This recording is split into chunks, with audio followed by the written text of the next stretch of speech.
C'est quoi une entité? Cette vidéo est super importante pour ceux qui veulent dominer leur vie. Donc, écoutez-la jusqu'à la fin, vous allez comprendre beaucoup de choses. Depuis petit, on a implanté la peur en vous. Pour commencer, on vous a parlé du diable, de la mort, des sorciers. Le cinéma a aussi contribué à instiller la peur en vous. Parce que qu'est-ce que la peur fait sur le plan astral? Elle vous coupe de votre pouvoir. Je n'arrête pas de vous répéter que nous sommes des esprits.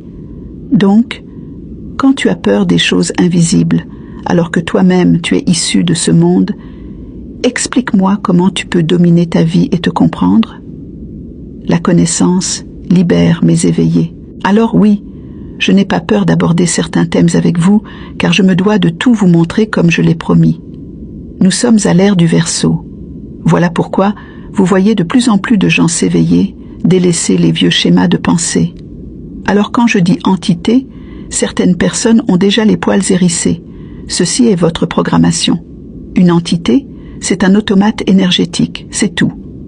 En comparaison, c'est un robot sur le plan physique. Par exemple, quand tu te masturbes de façon répétée, ce qui fait que tu n'arrives pas à quitter cette pratique, c'est l'entité que tu as créée.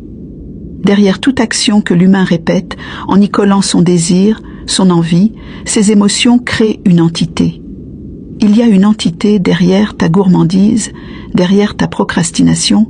Si tu as répété assez ceci, ta répétition nourrit l'entité et sa force finit par dépasser la tienne.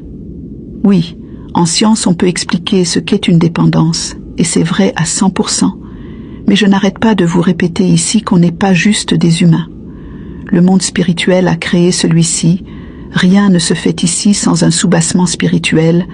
Donc derrière ta dépendance liée à ton cerveau, il y a la partie spirituelle que personne ne veut que tu saches, car on veut tout faire pour que vous ne vous éveillez pas à la force qui est en nous. Notre planète est peuplée d'entités, les plus puissantes les unes que les autres.